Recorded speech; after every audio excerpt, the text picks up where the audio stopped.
ተመልካቾቼ እስቲ እነዚህን ድምጾች ስሙ። DDG for you, like, you know, I know you had the family unit, but some people would consider that non-traditional. I feel like it really doesn't affect the parenting.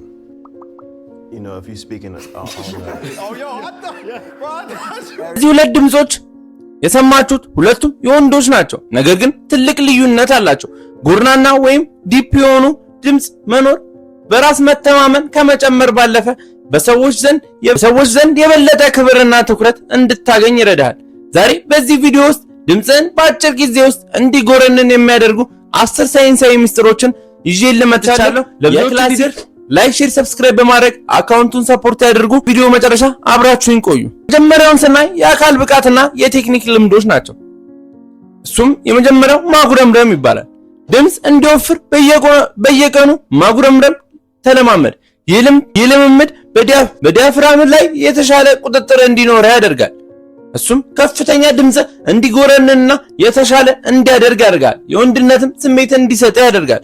በሁለተኛው የምላስ አቀማመጥ እናያለን። ትናገር ምላስህ ወደ ላይኛው የአፍ ክፍል ከመለጠፍ ይልቅ ወደ ታችኛው ክፍል ለማድረግ ሞክር። ይህ በአፍ ውስጥ ሰፊ ቦታ በመፍጠር ድምጽህ ጎርናና እንዲሆን ያደርጋል። ሶስተኛው ደረጃ እርጥበት እናያለን። እሱም የድምጽ አውታሮችህ ሁልጊዜ እርጥበት ያስፈልጋቸዋል። ጉሮሮ ሲደርቅ ድምጽህ ቀጭን ሆኖ ይሰማል። አብዛኛውን ጊዜ አጋጥሟችሁ ከሆነ ውሃ ካልጠጣችሁ ወይም የሆነ ነገር ካልቀመሳችሁ ድምጻችሁ ይቀጥራል ወይም መናገር ያቅታችኋል። ስለዚህ በቂ ውሃ መጠጣት ለድምጽ ጥራት ወሳኝ ነው። በአራተኛው አብዛኛውን ሰው በጉሮሮ ነው የሚያወራው። ነገር ግን ጥልቅ ድምጽ ለማውጣት ከደረትህ ዝቅ ብሎ በሚገኘው ዲያፍራም መተንፈስ መናገር አለብህ።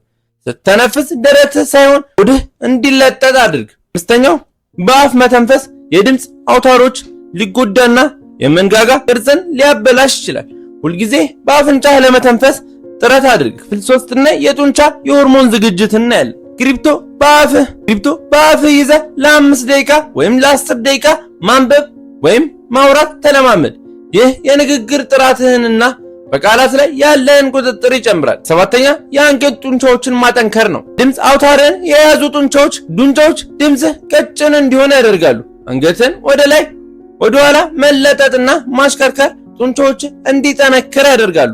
ግን ይህንን ተግባር ስትተገብሩ ጠንቀቅ ያላችሁና ራሳችሁን ሳትጎዱ መሆን አለበት። ስምንተኛው ቴስቶስትሮን መጨመር ነው። ይህ ሆርሞን ለድምጽ መወፈር ቁልፍ ነው። እንደ ፈጣን ሩጫ ያሉ ስፖርቶች መስራት ቴስቶስትሮን በሰውነት ውስጥ እንዲጨምር ያደርጋል። ከዚህ በፊት የቴስቶስትሮን ቪዲዮ ሰርቻለሁ፣ ገብታችሁ ማየት ትችላላችሁ። በአራተኛው የአነጋገር ዘይቤን ማስተካከል ነው። የአፍንጫ ድምጽ ማስወገድ መቻል አለባችሁ። አፍንጫ ይዘህ ለማውራት ሞክር። ከዛም ያንን ቀጭን አፍንጫ ድምጽ ወደ ደረትህ መጫን ለማስወገድ ጥረት አድርግ። ይህ ድምጽ ከውስጥ እንዲመጣ ይረዳል። በአስረኛው ቀስታና በዝቅተኛ ድምጽ መናገር ነው። በጣም መቸኮል ድምጽህ እንዲቀጥን ያደርጋል። ስታወራ ፈታ ብለህ ማውራትና መቻል አለብህ። እንደ ወንድ ልጅ ጀነን ብለህ መናገር መቻል አለብህ። ፖዝ እየወሰድክ በቀስታ ተናገር።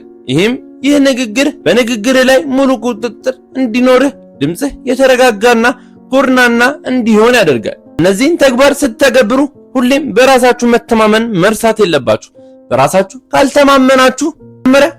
ካልተማመናችሁ ድምጻችሁ መጎርነኑ ምንም ዋጋ የለውም። መጀመሪያ ራሳችሁ ላይ መስራት አለባችሁ። ስፖርት መስራት፣ የአመጋገብ ስታይላችሁን መቀየር፣ በቻላችሁት አቅም እንቅስቃሴ መስራት፣ የተለያዩ እቅዶችን ማውጣትና ወንድነታችሁን የሚያስተካክሉ ነገሮችን ማድረግ አለባችሁ። ለምሳሌ ካለባበስ ጀምሮ መጀመሪያ ስትነሳ አቤት ውስጥ ያለህን ልብስ በንጽህና መያዝ፣ ቁምሳጥንህን ማስተካከል።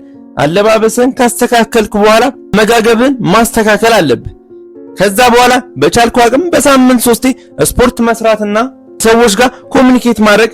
ወጥተህ ወንዶች የሚያደርጉትን ነገር ካፌ ቁጭ ብለህ መጽሔት ማንበብ መሆን ይችላል እና ይህ ግርማ ሞገስ እንዲኖርና ኩሩ እንድትመስል ያደርጋል።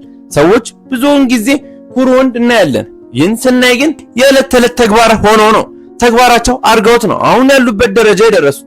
ስለዚህ አንተም እንደዛ ለማድረግ በስኬጁልና በእቅድ መንቀሳቀስ መጀመር አለብህ።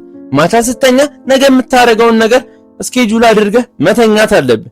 ይህ ከፍተኛ አስተዋጽኦ አለው። ድምጽን ማጎርነን የተመለከትነው ይህንን ይመስላል። እነዚህ 10 ነጥቦች በየቀኑ በመለማመድ በሳምንታት ውስጥ ትልቅ ለውጥ ማየት ትችላለህ። ቪዲዮ ከተመቻችሁ ላይክ ማድረጋችሁን፣ ለቻናሉ አዲስ ከሆናችሁ ሰብስክራይብ ማድረጋችሁን እንዳትረሱ። የክላሲክ ቤተሰቦች ውድ የክላሲክ ቤተሰቦች የዛሬው ቪዲዮአችን ይህንን ይመስላል። አብራችሁኝ ስለቆያችሁ እያመሰገንኩኝ መልካም ጊዜ